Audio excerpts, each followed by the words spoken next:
El pasado 2 de junio, el pueblo de México decidió arrolladoramente que continuara este proceso político y social denominado la Cuarta Transformación, bajo una idea electoral no solamente de pedir el voto por la presidencia de México, sino por un conjunto denominado el Plan C, que busca materializar las reformas legislativas pendientes, fundamentalmente la reforma al Poder Judicial.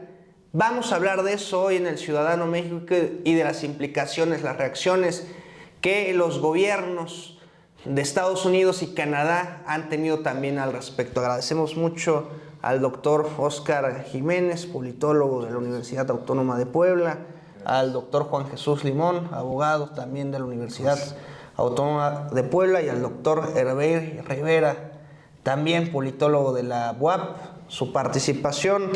Doctor Óscar, ¿qué poder judicial tenemos? ¿Qué poder judicial queremos? Muy bien, pues así, estimado Jorge, muchas gracias por la invitación.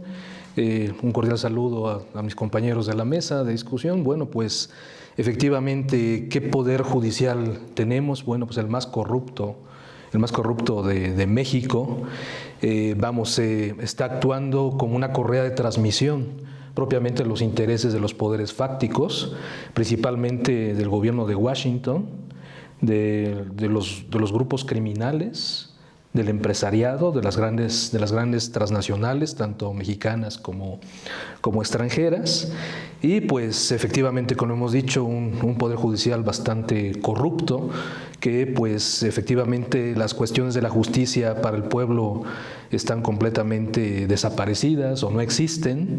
La justicia se compra al mejor postor. En ese sentido, una ministra presidenta bastante corrupta, bastante vendepatrias, hay que decirlo también, ¿no?, que es Norma Piña, y pues haciendo todo lo que efectivamente le dicta su conciencia por tratar de desestabilizar el país, ¿no? Digamos, con este paro que, bueno, también López Obrador lo toma bastante ligeramente, ya que pues dice que pues aunque se vayan a paro pues no hacen nada, ¿no? De todas maneras, la cuestión de la justicia no existe, y lo positivo de este paro es que ya no van a seguir liberando delincuentes, ¿no? o supuestos delincuentes.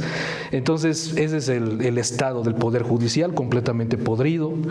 López Obrador ha seguido unos tiempos políticos bastante interesantes, ¿no? Y que pues yo creo que no se podía meter hasta ahorita con el Poder Judicial después de haber hecho lo que hizo durante el sexenio, ¿no? Podría haber abierto frentes de conflicto que le podrían digamos, obstaculizar toda la política social y de infraestructura que ha hecho. Y pues en este sentido, bueno, al final de su sexenio está dándose propiamente la reforma al Poder Judicial. ¿Qué pretendemos? Un Poder Judicial pues que efectivamente sea elegido desde el pueblo. Yo no sé por qué tanto miedo le tienen al pueblo, ¿no?, los del Poder Judicial, principalmente, ¿no?, los que ocupan estos puestos de élite, y que pues lo estamos viendo, ¿no? Estamos viendo efectivamente la exhibición brutal, ¿no?, de qué tanto miedo le tienen al pueblo, ¿no? Entonces, ¿qué es lo que queremos? Un poder judicial que sirva al pueblo, un poder judicial que efectivamente coopere con los otros dos poderes de la federación. Y pues en este sentido, ¿no?, llevar justicia a la mayor parte o a todo el pueblo mexicano. ¿Por qué tan reacios, doctor Juan Jesús? Digamos, se ha creado una atmósfera particularmente dentro del Poder Judicial, dentro de los poderes económicos, hablando nacionales, mediáticos nacionales también, abordándolo aún. ¿Por qué tan reacios a una reforma del Poder Judicial y en su generalidad tu opinión de la reforma al Poder Judicial? Bueno, hace un momento que platicábamos, te comentaba que sí esperábamos los abogados y los que estamos en el medio jurídico una reforma del Poder Judicial, que eso es muy importante señalarlo. No se puede negar que el sistema de procuración e impartición de justicia ha estado colapsado en el país. Eso, yo creo que de ahí partimos. Desde que la Corte Interamericana en materia de derechos humanos con sede en San José de Costa Rica en el 2000, 2001, 2002, 2003, 2004 y 2005 dijo que México era el principal violador de derechos humanos en Latinoamérica, desde ahí ya era una llamada de atención respecto a cómo estaba nuestro sistema. Ha sido constante las organizaciones internacionales en señalarlo, ¿no?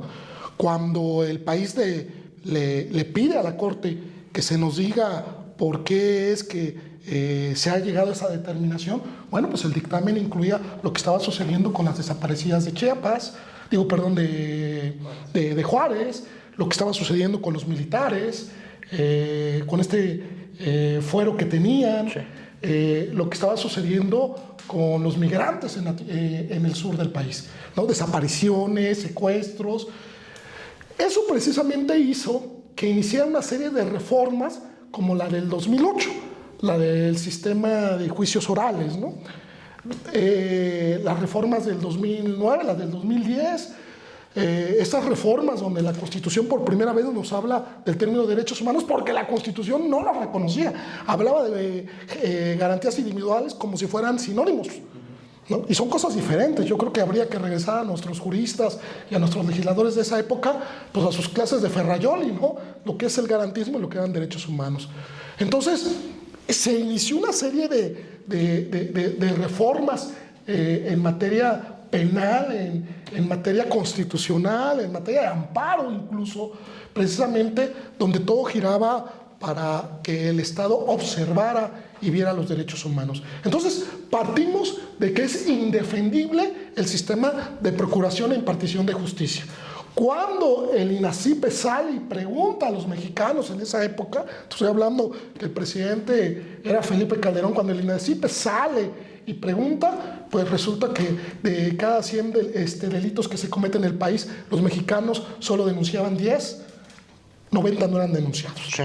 Cuando a la gente se le pregunta ¿por qué no denuncias? Pues te dice que por qué no confía en las instituciones. Claro.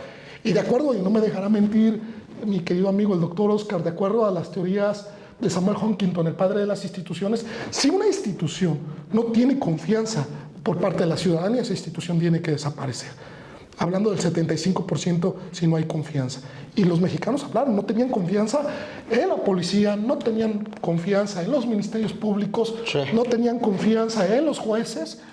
Y entonces por eso vimos una serie de transformaciones. En algunos casos les cambiaron el nombre nada más, ¿no? Dejaron de ser procuraduría, pasó a ser fiscalía. En el caso de la policía judicial pasó a ser, les empezaron a cambiar el nombre. Entonces es un proceso que inició, yo diría que hoy estamos viendo la cúspide de un proceso de transformaciones que eran necesarias con respecto al sistema de impartición de justicia.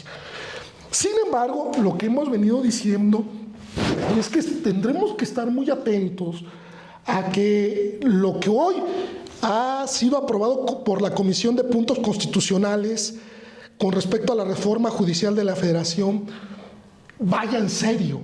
Sí. Me gustó observar que se deja fuera a los partidos políticos.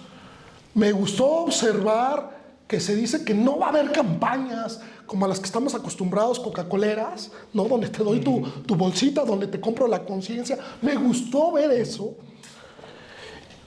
Y yo creo que le apostamos a que los mejores hombres en materia de conocimientos del derecho, que estén preparados. Me gustó observar que se habla de que sean íntegros, de que se habla que sean honestos, sean los que aspiren a los cargos que hoy en día, que yo comentaba hace un momento, ya no hay vuelta de hoja. Sí. Nuestras teorías que fueron expuestas por aquel ilustre francés, ¿no? En el espíritu de las leyes, decía Montesquieu, la ley se respeta porque viene de un mandato de pueblo, llevada por los legisladores que representan el pueblo. Él creía que los legisladores llevaban un voto mandatado y que ellos representaban precisamente al pueblo y que sus legisladores escuchaban al pueblo. Si nuestros legisladores escucharon al pueblo y ese es el mandato del pueblo, pues entonces ya tiene su legitimidad esta ley, ¿no? Estos cambios, estas transformaciones que se van a dar constitucionales. Pero esperaríamos entonces que ahora se cumplan, porque si solo es debate y la discusión para pasar el rato, para tomar el café, y vamos a estar viviendo lo que se ha estado dando con este tema de que llegan los amigos de los políticos, llegan gente que va a defender intereses personales o de grupo, entonces estaríamos diciendo que lo que dijo Giovanni Sartori de que la transición hacia la democracia en México se frenó, sería real. Creo que hoy en día el país tiene unos enormes retos y la clase política tiene enormes retos, y es hacer realmente posible esta reforma que, repito, ya la tenemos en puerta. Ya nada más falta ya ese proceso de procedimiento, y ya la tenemos en puerta. Entonces, ahora, ¿qué tenemos que hacer? Y es un llamado a juristas, llamado a analistas, que a lo mejor hay mucha resistencia. Yo creo que ya el tiempo del ser ya pasó. Ya tuvimos nuestro momento para vertir nuestras opiniones. En mi caso, yo decía que había que escuchar a las universidades, que había que escuchar a los colegios y que de ahí deberían de salir las propuestas. Hoy, estos puntos constitucionales dicen que las propuestas vendrán del presidente de la República 3, del Poder Legislativo 2, del Senado 1, de los diputados, y del Poder Judicial 3. Todo aquel que cumpla con los requisitos podrá participar. Me preocuparía un poquito que la comisión que va a recibir los documentos pues no haya corruptelas, que en verdad sean los más calificados, que no haya candados, que lleguen precisamente todo aquel que pueda, y me gustaría que se respetara esta parte de que la no intervención de los políticos y de los partidos y de los propios partidos. De acuerdo. Creo que son muchos retos, ya la tenemos en puerta, y repito, es la cúspide de lo que nosotros llamamos una transformación que era necesaria para el Poder Judicial. ¿Por qué, si ya con esos antecedentes que da el doctor Juan Jesús Limón del descrédito institucional, no solamente de la percepción ciudadana, sino en los hechos, la funcionalidad social que no ha tenido el Poder Judicial, por qué con toda esa atmósfera aún así hay quienes dicen que no se debe tocar el Poder Judicial? Bueno, mis compañeros, antes un agradecimiento por su invitación, como mis compañeros colegas académicos, fueron, digamos que con un análisis muy particular cada uno, coincido con ellos. Mi análisis también es muy politológico, ¿no? Los tres poderes de la Federación, la presidencia, hemos visto una transformación en décadas, ¿no? Hoy el presidente no es esa figura de antaño intocable y lo que llamaban monarca sexenal, Daniel Cosío Villegas, ¿no? Hoy en redes es muy común, cuestión que no estoy de acuerdo, pero así es, ¿no? Que incluso insulten al presidente, ¿no? En mis clases les digo a mis alumnos, pregúntenle a sus papás si en la época osaban hacer eso, ¿no? No se osaba, había un manto que el presidente era intocable y que era un ser que, por supuesto que se tiene que respetar la figura, básicamente, ¿no? Pero hoy el propio presidente dice, eso está bien, ¿no? Que me y le han dicho, presidente, lo insultan, no importa. Dice, no importa. Vaya, esa institución, que es la cabeza de un poder, se ha transformado, ¿no? Por leyes, por movimientos, por reformas. Podríamos hacer un gran programa de la transición, porque hoy está incluso en duda, dice, ¿transición? ¿Cuál transición? Eso nunca existió. Fue precisamente todo un discurso. Hay grandes temas acerca de eso. No será hoy, será en otra ocasión, ¿no? Y del legislativo ni se diga, ¿no? Con una transformación también a base de votos y a base de reformas, ¿no? Desde el 97, ¿no? Que pierde la mayoría el partido entonces hegemónico, y que con grandes legisladores, ¿no? Empiezan desde adentro a transformarse. Esos dos poderes, no por graciosas concesiones, sino por incluso luchas hasta la perspectiva del movimiento social, ¿no? Que desde afuera, ¿no?, se empuja su transformación. Claro que adentro también hay gente, ¿no?, que colabora, contribuye. Y el Poder Judicial, ¿cuándo se iba a transformar? ¿Cuándo lo iban a transformar? Pues nada más, y aquí colega sabe bien de la reforma de Ernesto Zedillo, ¿no? Pero esa sí fue una reforma desde arriba, sin consenso, ¿no? Algunos dicen que era necesaria, ¿no? Termina con el cargo vitalicio y la corta a la mitad, ¿no?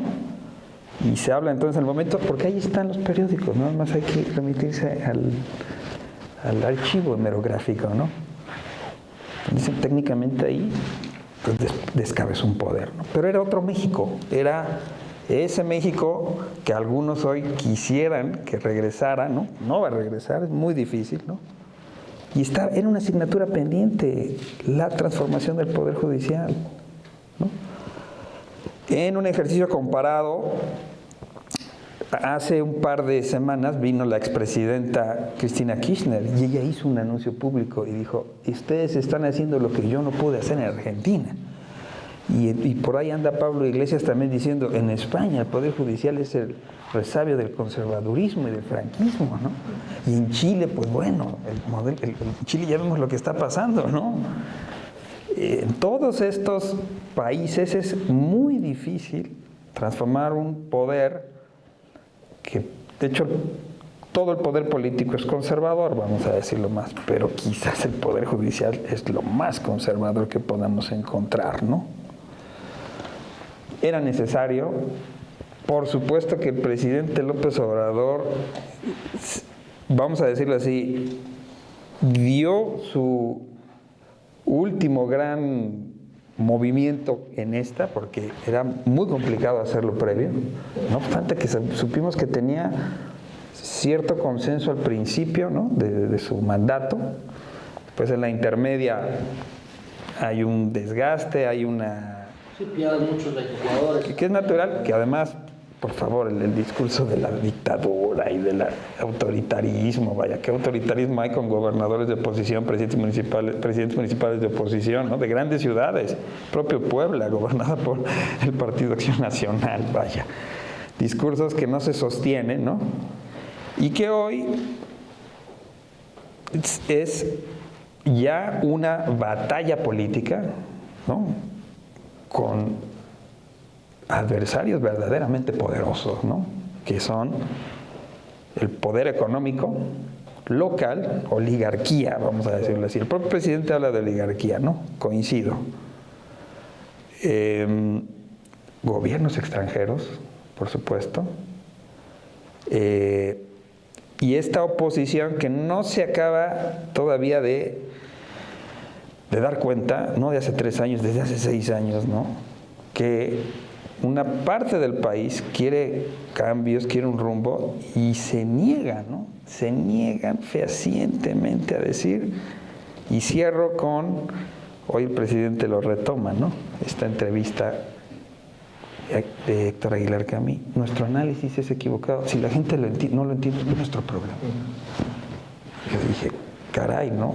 Vaya, antes un escritor, conozco sus novelas, algún estudio histórico, ¿no?, que por supuesto siempre estuvo plegado a los intereses del antiguo régimen, ¿no?, pero hoy con argumentos que uno dice, caray, ¿dónde quedó esa sapienza que pensábamos tenía, ¿no? Y así un innumerable grupo de intelectuales que hoy ya no alcanzan a comprender. Y a veces yo digo, ¿será que yo no veo algo que ellos sí ven? Pero conforme esto avanza digo, no, son personas que defienden intereses muy concretos, pero ya no alcanza esa argumentación, ¿no?, como antaño, ¿no? Bueno, este tema de la transición, el tema hoy, ¿no? Hoy, sobre representación. Pues es un tema que se ha venido estudiando en las ciencias políticas desde hace tiempo, ha existido sobre representación, por eso la Constitución, pero hoy de pronto es gravísimo, es muy grave, extremadamente grave. Entonces uno dice, ¿qué está pasando, no? Lo que está pasando es precisamente que esta correlación ya no es como antaño. Es una correlación favorable a los cambios, pero con resistencias formidables, ¿no? No vamos a decir que estamos frente a momentos, por supuesto que va avanzando, doctor, ya la discusión ya no es de vía, ¿no? ¿Cómo es? Y hay que ir en ese sentido. Es el tema central de la discusión del Poder Judicial, que no es el contenido primario de la reforma, la elegibilidad por voto popular de los jueces, ministros, magistrados. Y digamos, la narrativa de la derecha, de estos medios de comunicación, de Latinus, Atypical y demás, es que ¿cuál es la justificación en relación a que si a partir del voto popular puede haber una disminución del sistema judicial en cuanto a su corrupción? ¿Por qué reacios primero a que se elijan los jueces, los ministros, los magistrados por voto popular, y cómo esa elección popular puede impactar a reducir los márgenes de corrupción del Poder Judicial? Muy bien. Pues yo creo que efectivamente el método para elegir a los ministros, ¿no?, de la Suprema Corte de Justicia de la Nación es fundamental.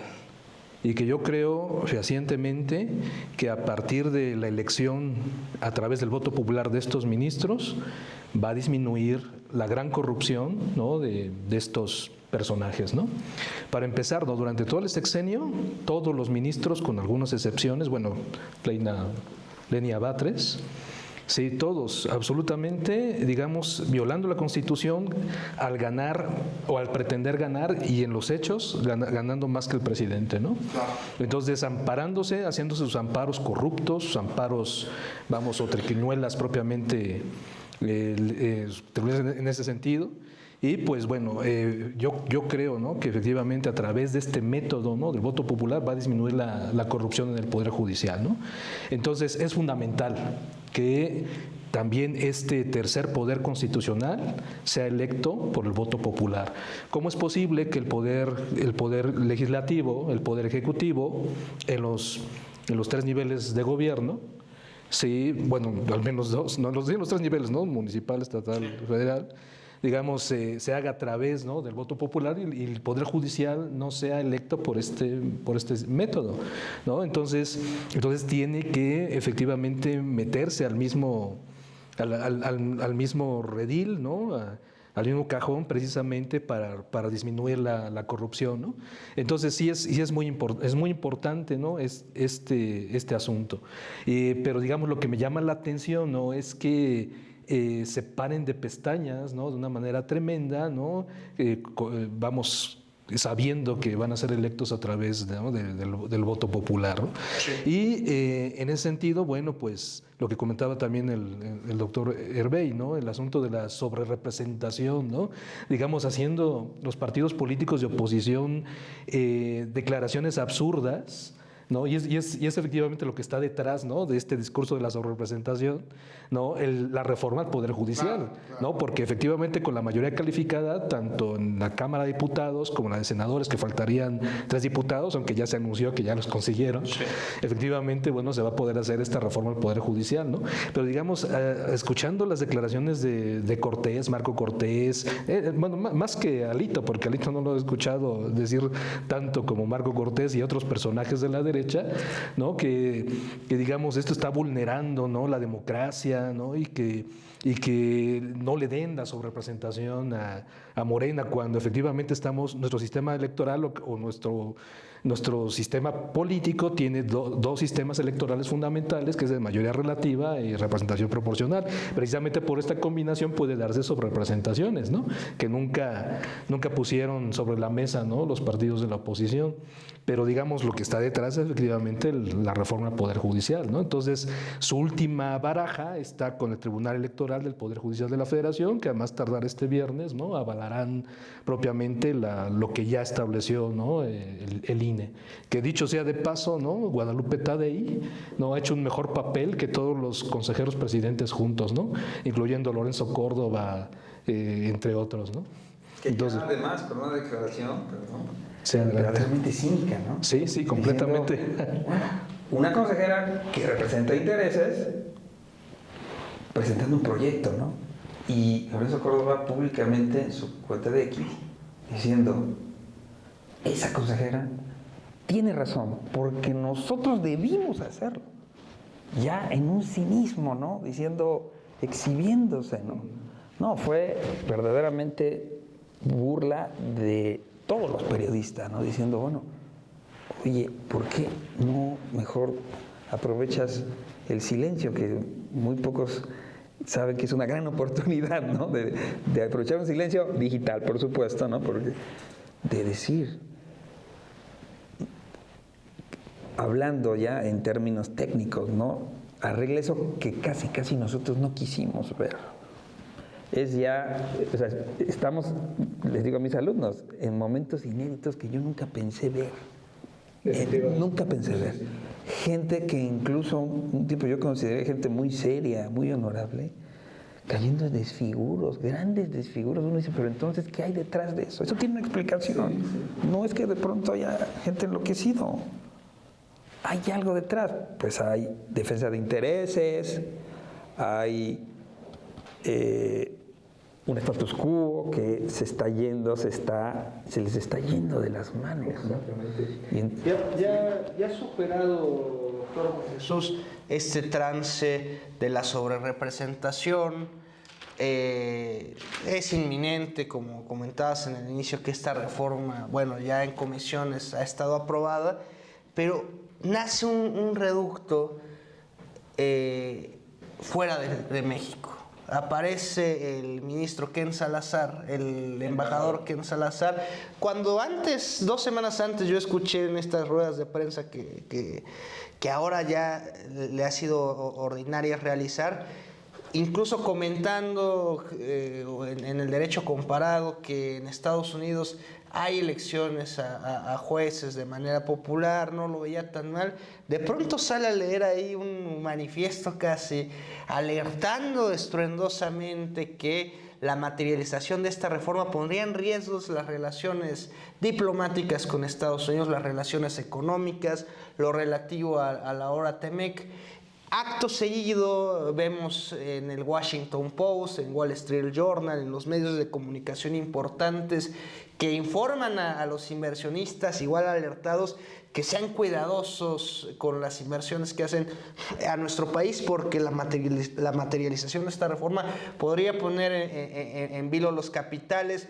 Los mismos bancos, Citibank, Bank of America, las calificadoras, califican de manera negativa económicamente al país en función de esta reforma. Una, en el marco constitucional y en los antecedentes que dabas del espíritu de las leyes, a la mexicana, el 39 constitucional, que dice que la soberanía recae en el pueblo de México. ¿Es permitido que se escuchen estas voces sobre pretexto de la relación comercial innata que hay con los gobiernos de Estados Unidos y de Canadá también, que han hecho declaraciones similares, el propio embajador canadiense? Y en otro sentido, ¿realmente se pone en peligro una eventual crisis económica a partir de que esta reforma al Poder Judicial se echa a andar? En ese contexto, ¿qué opinas de lo que ha acontecido? Por eso comentaba hace un momento que el debate ya debe de ser otro. A nadie nos gusta la incertidumbre. Y yo creo que no debemos llevar esta necesidad de reformas del Poder Judicial fuera de lo que es el debate y la discusión de qué esperamos del Poder Judicial. Si lo llevamos al campo de que vamos a ocuparlo como misil contra el presidente, ¿no? Lo llevamos al campo de lo político, genera incertidumbre y entonces permitimos que todo el mundo opine de algo que es eminente, que se debe de debatir y se debe de discutir hacia un mejor sistema de impartición de justicia. Escuchaba con atención al presidente en la mañana y él abordó este punto de lo señalado por el embajador Salazar y hacía un recuento histórico de las intervenciones que ha estado haciendo Estados Unidos en México y bueno, y en Latinoamérica, ¿no? Al final... ¿Es un tipo de intervencionismo jurídicamente el que hace Ken Salazar? Híjole, los bancos, los periódicos. Tendríamos que ser muy cuidadosos de que no se dé, ¿no?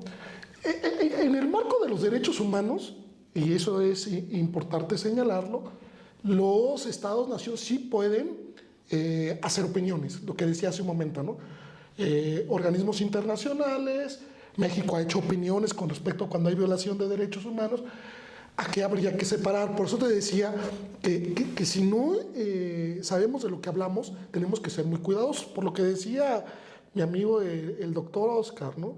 Si los políticos ocupan esto como misil contra el presidente y señalar que esto es violatorio, que esto es contra la democracia, porque el derecho a la democracia es un derecho humano. Sí. Entonces, esto que hay una dictadura. Puede ser la ventana o la puerta para que pueda haber opiniones. Eso sí es importante señalarlo. Tú no puedes decir, no, pues, hay que hacer visible cuando hay violación de derechos humanos y son los países o las organizaciones internacionales las que te lo señalan. Por eso decía que hay que ser muy cuidadosos. Es decir, es una reforma necesaria y entonces sacarlo del debate y la discusión del campo de lo político. Que eso son dos cosas que hay que señalarlo. Creo que debemos estar en este campo, sin embargo, pues se ha llevado, ¿no? con lo que señalaban que los partidos políticos han comentado. Por eso decía que la propia reforma te señala que los partidos políticos en esta elección de los magistrados, de los ministros, de los jueces, deben estar ajenos. Y no debe de haber campañas de proselitismo. Todos van a tener su espacio en radio y en televisión, que la ciudadanía vea al mejor capacitado y entonces que vote por la mejor opción. Pero ¿qué lectura en lo individual le das a que los bancos se pronuncien en este sentido, alertando los medios Porque de comunicación? Porque lo que creo es que el debate ha atravesado estos parámetros que te estoy señalando, y repito, la bolsa se mueve con respecto a certezas, no incertidumbre, y lo que se ha generado en el país. Y si no, veamos las marchas que se han estado dando, estos paros nacionales en los estados, además genera incertidumbre. Entonces, claro que cuando hay movimientos y hay desarticulaciones en un aparato que marcha como reloj, como es el financiero, claro que se genera. Además, aquí el doctor es economista y sabe perfectamente que el rumor, las no certezas, los desequilibrios en las instituciones, pues genera especulaciones. Y lo peor que le puede pasar a un país con respecto a su economía son las especulaciones. Y yo creo que por eso sí era importante la llamada de atención. Yo no soy muy fan del presidente de la República, lo digo en estos momentos. Digo, para que no vayan a decir, ya vino con sus amigos a ser palero. No lo soy. Pero sí creo que el llamado que hoy hace el presidente a los Estados Unidos de que sea respetuoso de la soberanía, de la supremacía constitucional, era importante. Porque precisamente el día de ayer, antier, hemos visto al New York Times, al Angeles Times, que han sido bien duros con respecto a su crítica con esta reforma y con lo que está sucediendo en el país. Y entonces esto ha provocado lo que estamos viviendo ahorita, el dólar. Que si no se hacía este llamado al respeto de lo que está sucediendo en el país, sí nos puede dar un susto, amigo. Sobre esto, doctor. Sí. Bueno, pues es que efectivamente al reformar el Poder Judicial, que es evidentemente corrupto, principalmente en su cúpula, ¿sí? Están tocando los intereses de los poderes fácticos, principalmente Washington.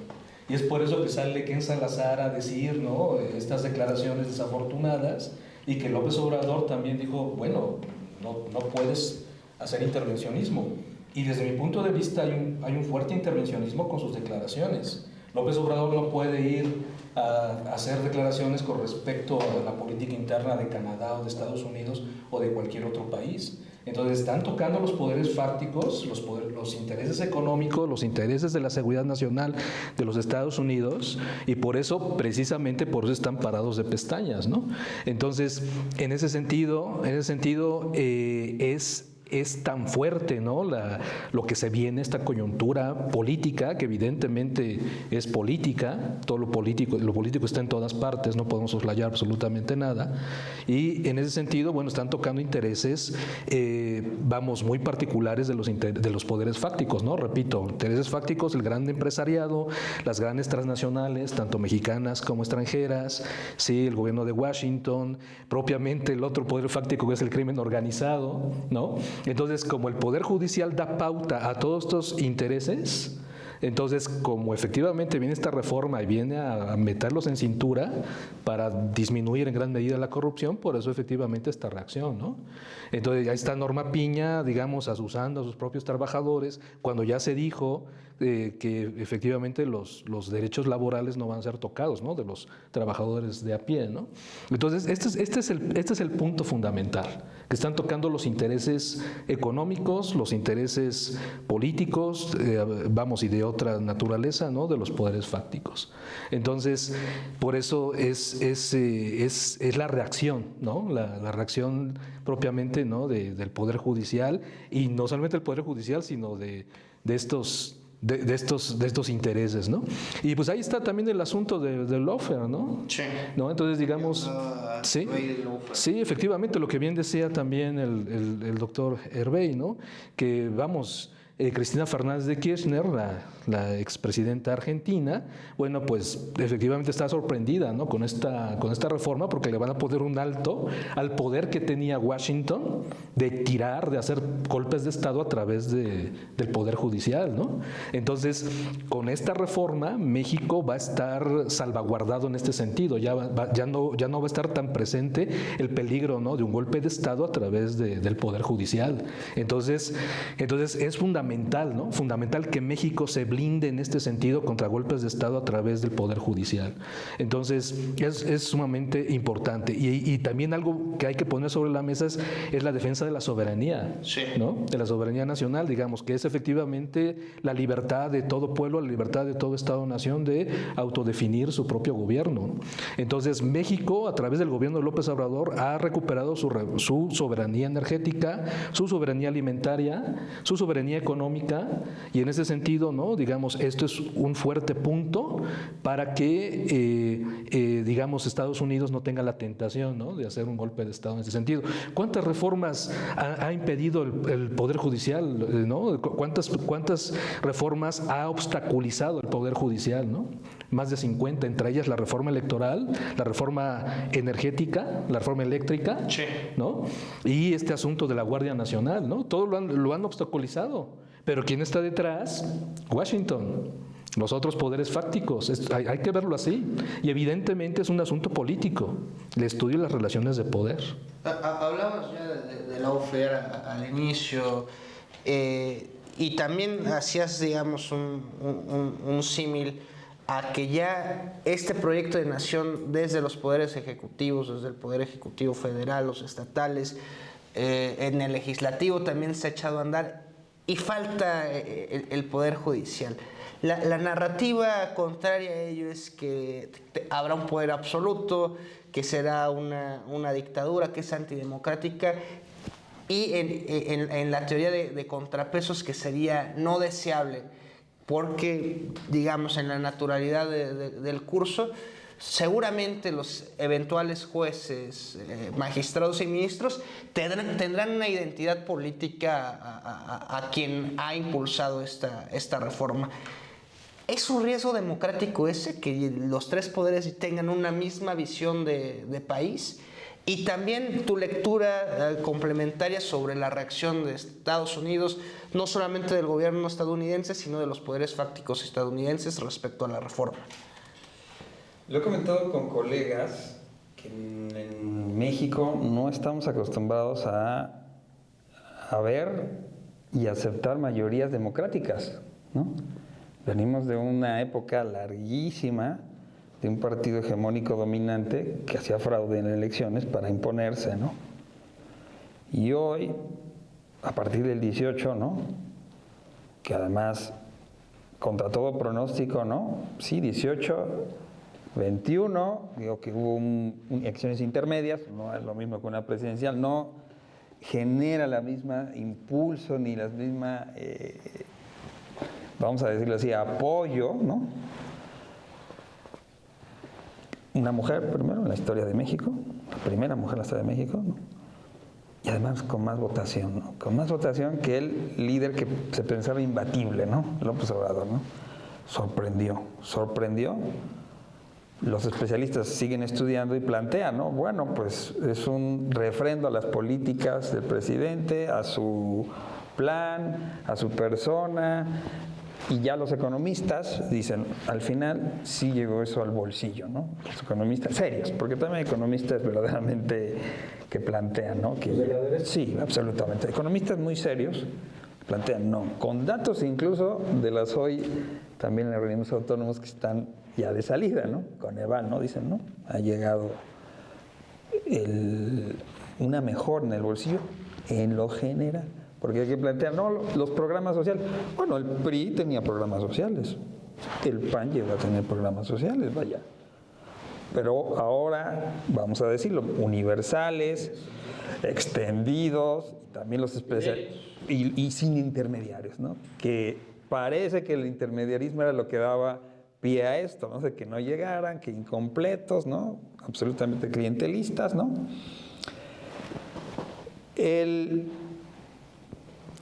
Estas mayorías no estamos acostumbrados, o sea, una mayoría electa democráticamente, ¿no? Electa democráticamente.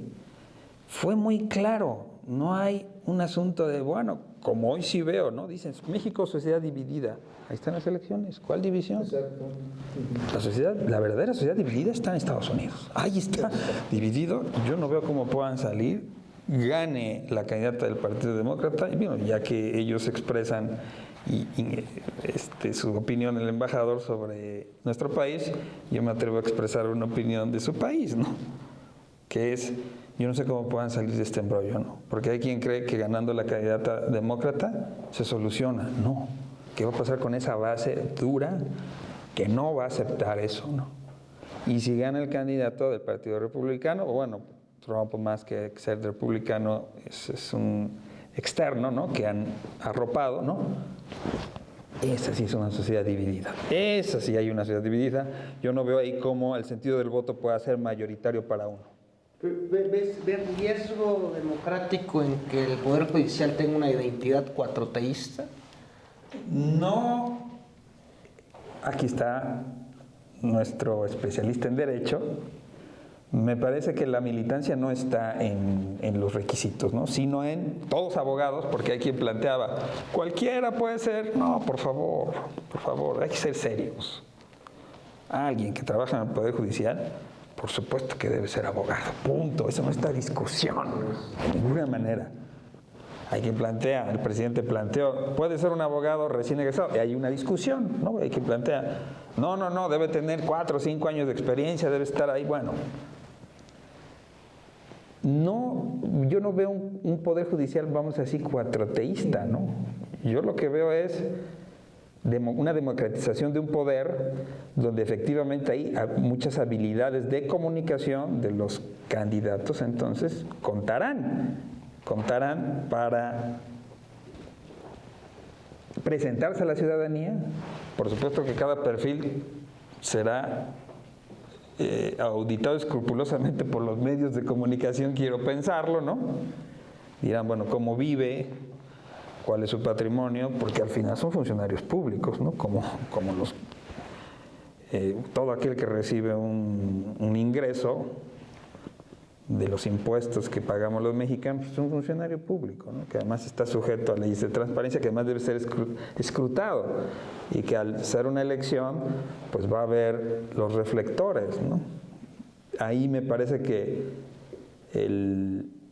incluso una posible militancia de un candidato a juez no será bien vista, ¿no?, por la gente, por cualquier partido. O sea, estoy en el terreno absoluto de la especulación. No creo que la gente acepte mucho. Pertenece a Morena. No. Yo lo que quiero es que sea alguien, ¿no?, formado, que tenga los requisitos. No, la militancia es otra cosa. La militancia, ahí están los candidatos a diputados, ¿no?, para que debatan sus posturas. Me parece que ahí es un asunto más, entre comillas, técnico, ¿no? Yo no veo tanta militancia en eso, ¿no? O sea, ahí quizás choque y no guste tanto a la gente que diga, es que, o sea, quiero pensar, vamos a hacer ese ejercicio, que se investigue y que de pronto un candidato a ministro perteneció a un partido, no vamos a poner ahorita siglas. ¿Ustedes creen que la gente lo verá bien? Que un ministro tenga una militancia probada, porque simpatías todos tenemos y estamos en nuestro derecho. Incluso si fuera también, o sea, tampoco es un delito que un ministro sea un militante del partido, pero estamos hablando ya de un poder, estamos hablando de una elección, ¿no?, donde, como bien lo dijo el doctor, los partidos, ahí está, no. Partidos no. ¿Qué va a pasar si quieren entrar por la puerta de atrás? Parece que ahí no va a ser bien visto. Mi hipótesis es que no va a ser bien visto. No va a ser bien visto, no va a ser bien recibido por el electorado, ¿no? Probablemente sea hasta castigado, ¿no? Decir no, no. Vamos, doctor Limón, si te parece una rondita de conclusiones y empezamos contigo. Claro. ¿Qué es la siguiente fase en la que debemos de estar muy atentos? Y con eso concluyo. Que esto sea una realidad. Que lleguen los mejores hombres, que no caigan en la tentación. Yo lo que he estado señalando es que no caigan en la tentación de los partidos políticos de intervenir en estos temas, sea quien sea el partido político. A mí en alguna ocasión me tocó ver que llegué a la oficina de un juez y tenía la fotografía del gobernador atrás. No fue en Puebla, ¿eh? No fue en Puebla. No, entonces no. Sí. A nosotros nos metieron en los huesos que sana la división de poderes. Es importante. Entonces, el proceso sí debe de estar cuidado, que sí sean los mejores hombres. Veo que las reglas son muy claras. Va a haber un tribunal de disciplina judicial y un órgano de administración judicial que estará vigilando el comportamiento de estas autoridades judiciales. Sí, en sustitución del Consejo de la Judicatura. En sustitución del Consejo de la Judicatura. Y creo que esos son los retos. Yo creo que para allá tiende ahorita los debates y las discusiones de cómo va a ser ese proceso, esa transición a un nuevo sistema judicial, y ahí hay que construir nuevos paradigmas. Creo que es una muy buena oportunidad para sanear el aparato, el Poder Judicial, y bueno, pues hay que intervenir todos, no solo los abogados, no solo los politólogos, todos, para construir estas nuevas instituciones que vamos a tener enfrente. Y repito, hay que observarlos con lupa, hay que ver que no caigan en la tentación. Eso me preocuparía, ¿no? De acuerdo. De contaminar el Poder Judicial. ¿Puede decir, se pueden decir groserías? Sí. Decía el doctor Carpizo hace muchos años, ¿no? Decía, los partidos políticos, por eso empecé diciendo los partidos políticos, en el debate tenemos que ser muy cuidadosos, cuidarlos, ¿no? Ahorita es válido, porque pues al final los diputados llevan proyectos de nación, llevan posturas, derecha, ¿no?, centro, izquierda, es válido ahorita. Pues ya después ya no, que era lo que decía, ya después vámonos a lo que dice la ley, ¿no? Ahí ya no va a haber debate. Hay que diferenciar entre el deber ser y el ser, ¿no? Ya hubo sus momentos procesales oportunos para el debate y la discusión. Pues decía el doctor Carpizo algo muy importante, por eso he estado señalando eso. Decía, muchos de los partidos políticos enmierdaron el sistema político de México y han caído en la tentación de querer enmierdar el Poder Judicial. Dice, hay que cuidar precisamente el Poder Judicial en el aspecto de que no se separe nunca de lo que debe buscar el Poder Judicial. ¿Cuál? La impartición de justicia. Y seguramente vas a decir, pero es que no se ha dado la impartición. Pues por eso es que tenemos que trabajar todos. Tenemos que construir qué queremos del Poder Judicial, ¿no? Por eso yo aplaudo los debates, este tipo de foros, donde se expresen las opiniones y que salgan las mejores. Esto es la dialéctica. Hay tesis, hay antítesis. Que los mejores hombres tengan sus tesis, que los mejores hombres tengan su síntesis, su antítesis, y que tengamos una tesis que ayude a México. Sí, lo necesitamos urgentemente. Gracias, doctor. Una conclusión, doctor Oscar, por favor. Sí, mi conclusión está basada en 3 puntos. La primera es que tenemos un marco jurídico completamente dirigido hacia el neoliberalismo, o en buena medida dirigido al neoliberalismo. Las reformas constitucionales que hicieron los gobiernos neoliberales desde Miguel de la Madrid hasta Peña Nieto hicieron un marco jurídico favorable a los poderes fácticos, favorable a las transnacionales, ¿sí? Y en contra principalmente del pueblo mexicano. Se habla más de 100 modificaciones constitucionales que hizo, digamos, el presidente Espurio Calderón. Con Peña también hubo otras tantas modificaciones constitucionales, ¿verdad? Ahí no se discutía, ¿no?, la mayoría calificada, nadie la ponía en discusión, ¿cierto? Pero que sirvió precisamente para hacer las modificaciones constitucionales a favor, ¿no?, del poder corrupto. Sí, entonces sí, efectivamente necesitamos la mayoría calificada en ambas cámaras del Congreso de la Unión para devolver efectivamente el espíritu de la Constitución de 1917 y mejorarla en gran medida, ¿no? Que en buena medida sirva al pueblo mexicano. ¿Sí? 2, ¿estamos ante la construcción de un nuevo régimen? Sí, un verdadero régimen democrático. Y lo digo con todas sus letras, y no propiamente un régimen oligárquico con fachada de democracia. Entonces, efectivamente estamos viendo una transformación en las diferentes esferas de la llamada democracia, desde las esferas de la democracia liberal hasta las esferas de la democracia ampliada, ¿no? Efectivamente estamos en la construcción de una verdadera separación de poderes, de un verdadero Estado de Derecho, y no es ese Estado de Derecho del respeto irrestricto a la ley, cuando esa ley, digamos, en buena medida desfavorecía al pueblo, ¿no? Entonces tenemos que construir un verdadero Estado de Derecho cuyas leyes efectivamente benefician a nuestra nación, ¿sí? Entonces, las esferas de la democracia liberal, respetando el voto universal, la celebración de comicios en forma periódica y de manera imparcial, repito, Guadalupe Tadei, ¿no?, ha hecho un papel, en ese poco tiempo, ¿no?, digamos, muy por encima de los otrora consejeros presidentes y otros consejeros, ¿no? Y 3, ¿no?, digamos, fundamental la reforma al Poder Judicial y que sea a través del método del voto popular. Gracias. Una conclusión breve, doctor Hervey. Pues en la actualidad vivimos lo que nuestros padres, ¿no?, y quizá nuestros abuelos no tuvieron esa posibilidad, que hoy a nivel de calle se hable sobre el Poder Judicial y que de pronto la gente diga, ¿qué es Poder Judicial? ¿Cuándo aquí se había hablado del Poder Judicial a nivel de calle? Sí. En la academia permanentemente, ¿no? Pero la academia es un círculo verdaderamente cerrado y sin influencia en la gente. Hoy no. Hoy la gente toma postura y dice, no, que está bien, ¿no? Que la gente, incluso esas posturas tremendistas, no abonan el debate, pero es una postura. Que hoy a nivel de calle se hable del Poder Judicial cuando tiene décadas de que no se hablaba. Décadas. Están los estudios históricos, ¿no?, de la época de Juárez, donde sí, ¿no?, se hablaba, y es más, ahí tenemos al doctor Israel Arroyo, ¿no?, especialista de la época, con el que he platicado, y por supuesto, ¿no?, tiene un gran libro, donde plantea, ¿no?, el Poder Judicial, donde transitaban hacia el Ejecutivo, ¿no?, porque eran políticos experimentados, o a su vez iban, ¿no?, pero eso ya es del siglo antepasado, ni siquiera pasado. Hoy, a nivel de calle, hay una discusión que en ocasiones se torna fuerte, en ocasiones hay ciertas luces, ¿no? Y eso es inédito.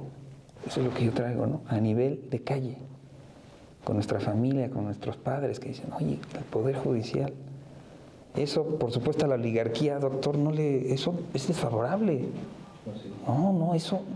Dice, y Cierro Aguilar Camín, eso no lo entiende. Eso solamente nosotros lo entendemos. No, pues por supuesto que en democracia todo está sujeto a discusión, absolutamente todo. Absolutamente todo. Pero hay quien tiene miedo a eso, ¿no? Hay quien tiene miedo a la discusión del todo.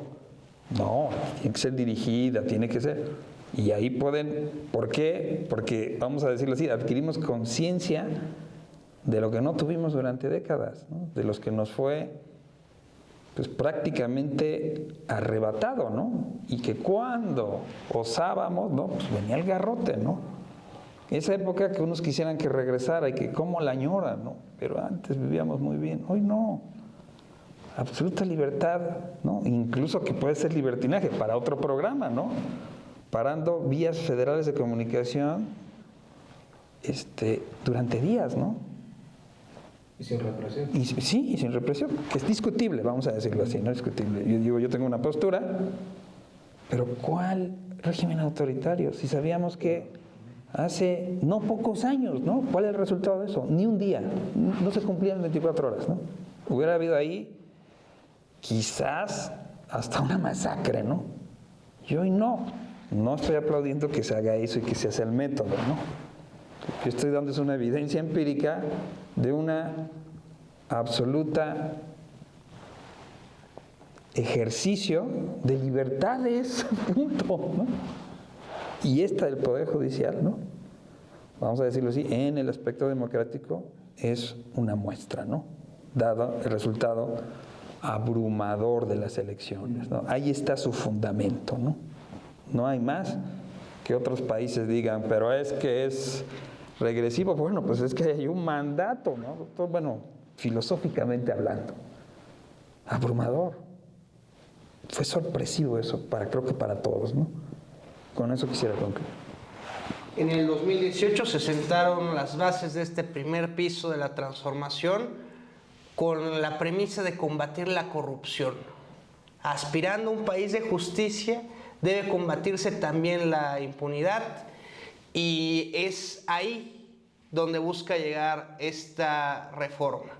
La reforma al Poder Judicial tiene las bases en el augurio popular expresado en las urnas y en el artículo 39 constitucional, donde dice que la soberanía recae originaria y esencialmente en el pueblo de México.